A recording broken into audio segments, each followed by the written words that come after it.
Okay, positive thinking is bullshit. Try positive feeling instead. Nathan, guapo. What do you mean? Or like, what do you mean by positive feeling, bro? Isn't that the same shit? Well, no, it isn't. People will be dissatisfied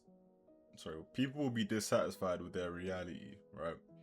Or the life that they live, thinking that positive thinking is what's going to change it. But the truth is, the thoughts that actually have power to shift and change your life, to shift and change your identity, are thoughts which are accompanied with emotion. Think about it this way, right? The things that you remember, or the thoughts that are constantly perpetuated within your life, right? They are the things that have the most emotion attached to them, right?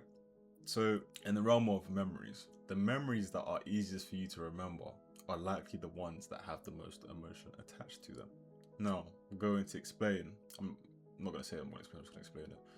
Cool. Your reality is triune. It consists of 3 different dimensions, 3 multi-dimensional planes, right? You have the spiritual plane, the mental plane, and then the physical plane. Your eyes cannot see the spiritual and mental plane because your eyes only see what constitutes to 0.00035% of reality.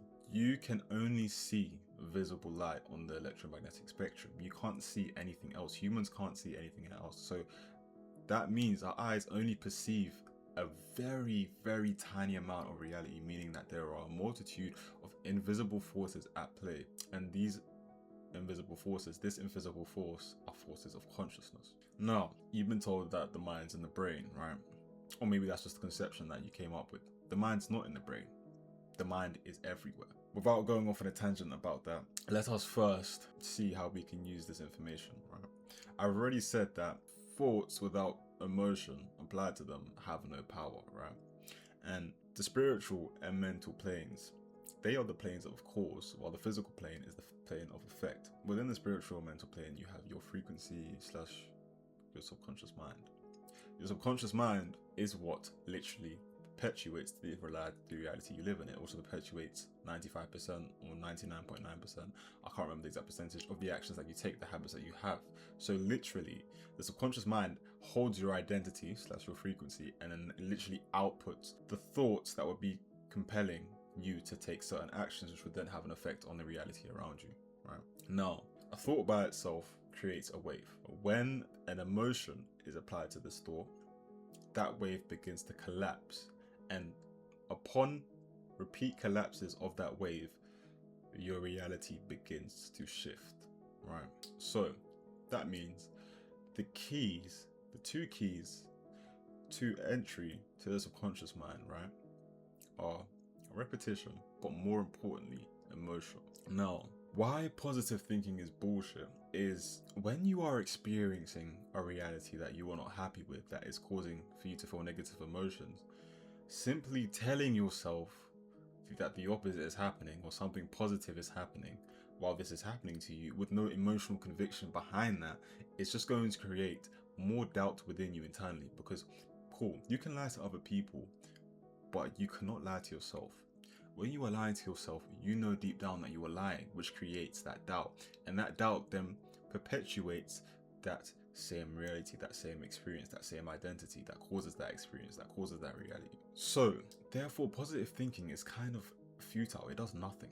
Positive feeling is where we can get some power here. Now, understanding this is key, but you must also begin to shift from the idea of the demonization of negative thoughts, because within the realm of positive thinking, or negative emotions, because within the realm of positive thinking, there's also the idea that you must not feel anything negative. You must be happy all the time. You must be joyous all the time. You must be confident all the time. And any time where you don't feel this way, you are going to feel a level of guilt, right? Because you are feeling this level of guilt, you're thinking, why the fuck am I not feeling happy or joyous all the time like I should be? And therefore that perpetuates that reality even more. Now, moving on, right, with this point, what I'm trying to say here is, by removing that demonization of negative thoughts, you're able to see emotion for what it truly is. Emotion stands for energy in motion. emotion, energy in motion. Now, all that emotions are, it is simply energy. That is all it is. The only reason that energy is given a negative or positive label, or given a negative or positive power, or given a power that doesn't coincide with the reality that we want, and a power that does coincide with the reality that we want, is through the label that we apply to it, through the perception that we apply to the experience that caused for that emotional energy to be generated. That is a fucking bar. Write that down. Damn, I'm good. Anyway, like I said, the emotion that is generated simply is. It is not bad or it is not good. It is simply just emotion. Upon coming to this realization, you can then begin to transmute negative emotions into positive ones. Because like I said, thinking alone isn't enough. You need feeling as well. Feeling is the main component. The idea that thinking is the prominent component, the prominent key, probably stems from, okay, cool, here's a quote that a lot of people know. You've probably heard it before. It's a quote from the Bible. I think it is Proverbs 23 verse 7. You can correct me on that. If I'm wrong, it will be on the left anyway, or above my head, or the right, depending on whichever space I decide is the best space to put it when I'm editing this video. As a man thinks, so shall he be, right? Or so he is. That is the quote that most people know, right? But that is not the quote in its entirety. The quote in its entirety, the one part that people miss out, which is the most important part of the quote, is this. This is the quote in its entirety. As a man thinks in his heart, so shall he be. Now, this is alluding to the esoteric truth. And when I say esoteric, I'm talking about esoteric in the terms of, the definition of esoteric is something that is known by many people and something that is not known by many people and only a small amount of people know and can also be kept secret. Or it is simply kept secret because other people do not have the level of consciousness where they can understand it, or people cannot perceive or understand it. So therefore they turn a blind eye to it. They don't see it. It goes past their head. It goes in one ear, then out the other. Right? Now, so it's basically information that only the 1% can understand. Now, as a man thinks in his heart, so shall he be. This is alluding to the metaphysical, esoteric truth that your emotions are the key component here. Your brain has an electromagnetic field, right? And so does your heart. The brain's electromagnetic field is about just a bit larger than the size of your head. Your heart's electromagnetic field is the size of your entire body. Imagine it like, if you've watched Dragon Ball Z, you're gonna know what I'm talking about. But when they go Super Saiyan, or when they start charging up their ki and they have an entire aura around them, that is literally the size of your heart's electromagnetic field. Meaning that this is significant of the power that your heart, that your feelings, that your emotions have. Now that we know this, we can truly understand that feeling is key here. So, in the case of positive thinking, I've already said, positive thinking is the delusion that through simply thinking something different, your reality will begin to change. The truth is, if our reality was changed by the way that we think, we would live a very chaotic life. There would be chaos, everything. If everything we thought came into reality straight away like that, it would be chaos. It would be chaos, which is why you need thinking plus emotion plus repetition, okay? The repetitive thought plus emotion is what collapses that wave a multitude of times and then allows that wave to then affect your reality. Okay, now, moving on, right? Within the realm of positive thinking, they will usually tell you to think positively when anything negative is happening to you. And I say, fuck that. I say you should feel positively. Now, how can we feel positively? Because our emotions aren't something we can control. Yes, they are. Here is a quick example to show you that your emotions are definitely something you can control. And then I'll explain how it works later. Or after, sorry. First of all, think of a family member or a loved one that you love very much, that you love a lot, right? Could be someone in a relationship, your partner, your sister, your brother, your mother, your father, a best friend, anyone. And then I want you to pause this video. Think about them until you start to feel emotion. Now pause it and do that. Okay, now that you're back to me, what I want you to do is now imagine that person dead at your feet, or that person's grave. It really is not a pleasant feeling, is it? It really isn't. Cool. There you go. There's example. There's your example. Because at the end of the day, there's a difference between hearing about how the apple or the strawberry tastes and actually tasting the said apple or strawberry itself. Now, how did that happen? Like how did I control my emotions then? How you did it is through the use of your imagination. Because the truth is, your subconscious mind cannot distinguish between your imagination and reality. And that truth has literally just been, I guess you've literally experienced that for yourself. I haven't just told you that and you've taken it in. That's something you just now experienced. You cannot tell for a second the difference between imagination and reality because you felt that emotion anyway. Even though you didn't see it externally, you still felt that emotion. Sorry to use that example, by the way. I know that hurt. Sorry about that. Anyway, moving on. Okay, cool. Now that we know this, how can we actually utilize this? For us to utilize this, there's also another thing that I must tell you. Your subconscious mind cannot distinguish between the past or the future. It has no concept of a past or a future. It can't conceive a past or a future. It only conceives the present. This is why when memories come up, when you think of old past memories that, I don't know, brought up a negative emotion or positive emotion, you begin to feel positive or negative emotions. Now, how we're going to abuse these facts that we've come to a discovery of is we are going to create an imaginative scene that we deem to be reality. Because a lot of people will call this visualization, right? And I don't really want to call it visualization because visualization stems from the idea of you imagining a scene, right? And you don't take that scene seriously. I want you to imagine this scene and deem it as the true reality, right?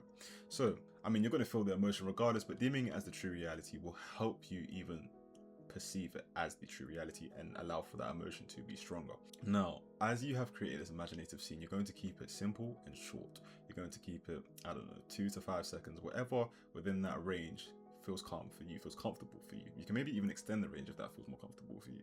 And what you're going to do is you're going to loop this scene. How you're going to loop it is you're going to imagine yourself closing your eyes and then opening them again, or the scene fading out and then fading in, because you know, we blink. Now, when you're imagining this scene, you're also going to utilize your 5 physical senses. You do not have to utilize all 5 of them. You can utilize 2 or 3 that feel most comfortable to you. This could be sight and hearing. Sight is definitely going to be one of them because obviously you're imagining the scene. You're using your quote unquote mind's eye. That's what the spiritual people like to call it, I guess. You're using your imagination. So obviously sight is going to be one of them. Now the next one could be hearing, could be touch, could be smell. It all depends on the experience and how you want to experience that experience. Now, after you have looped this scene, right? Sorry, no, after, not after. While you continuously loop the scene, you're eventually going to start to feel emotion in correspondence with that scene. Now, the emotion that you can feel will be different for everybody because everybody is different. A lot of people feel a sense of relief after achieving something. A lot of people feel a sense of excitement after achieving something. A lot of people may even feel a bit sad after achieving something. Not sad, but like joyful tears because it was something they didn't believe they could do. But yeah, there you go. It all depends on you. However you have felt after achieving a goal or achieving something important, that is probably the feeling that you're going to feel. Now, what you're going to do is you're not going to set a time limit on this imaginative scene because usually people will tell you to visualize for 5 minutes, 10 minutes, 15 minutes, 20 minutes, 30 minutes. I am not going to prescribe a time.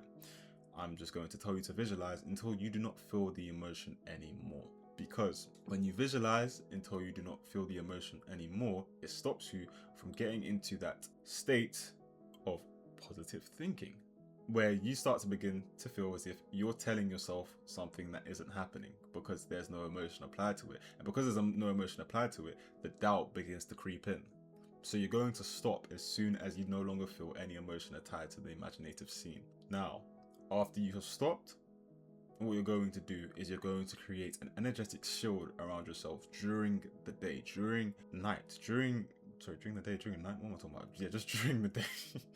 You're going to create an energetic shield around yourself by injecting a single thought in your head which is in accordance with the imaginative scene that you created. So, say the imaginative scene that you created was you getting a new job, right?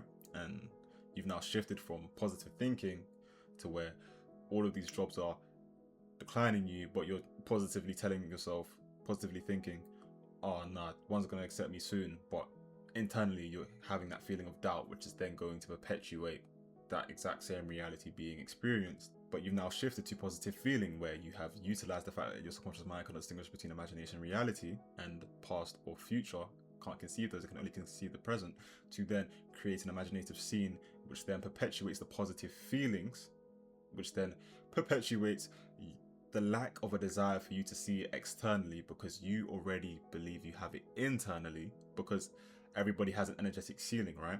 And this energetic ceiling is literally based upon what you've already emotionally experienced, which is why a lot of the time when people will tell you to approach a different way to your goal, one way they might, your goal or your whatever it is you're trying to achieve, one thing they might tell you to do is to break down the goal into something that is easily achievable to you, or to something that is, or taking simple steps first, right?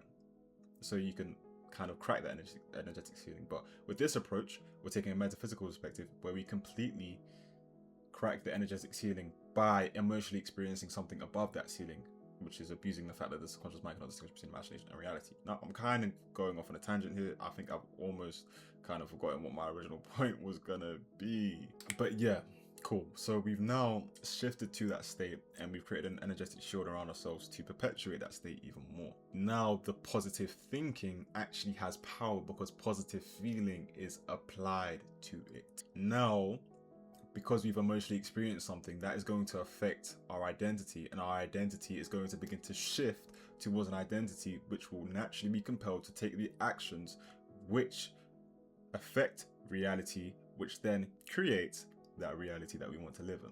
Because the truth is, you cannot take an action to get to a different state, to get to a desired reality without already being in the corresponding state of consciousness, right? If your state of consciousness does not correspond to the reality, then it is futile. You cannot take an action in the realm of wealth while being in the state of consciousness of poverty. You cannot take an action in the realm of, sorry, I just forgot my example. You cannot take an action in the state, you cannot take an action in the, how did I forget my example? Anyway, doesn't matter. Anyway, you cannot take an action in the desired reality to the desired reality. Sorry, I'm just, mind's all over the place today. You cannot take an action to the desired reality of fitness while being in a state of unfitness. You cannot take an action to the desired reality of confidence while being in a state of a lack of confidence. Okay, now that is really it, fully encompassed. Positive thinking isn't gonna do shit for you without positive feeling. Try positive feeling instead. Try positive feeling instead. I believe I have covered all points here, including the one point that I'm not too sure about, which is the point of shifting from a negative state to a positive state by coming to an understanding of what emotion truly is, of what emotion stands for, energy, emotion. So it simply just is. And the only reason that, just in case I'm wrong and I haven't said this already in the video, emotion is energy, emotion, right? And the only thing that makes an emotion negative or positive is our label that we apply to it. And the label that we apply to it is based upon our perception of the experience or the event that caused that emotion to be generated. Because if you think about it this way, the emotions that you feel, right? Excitement, you feel that in like your chest area or your solar plexus.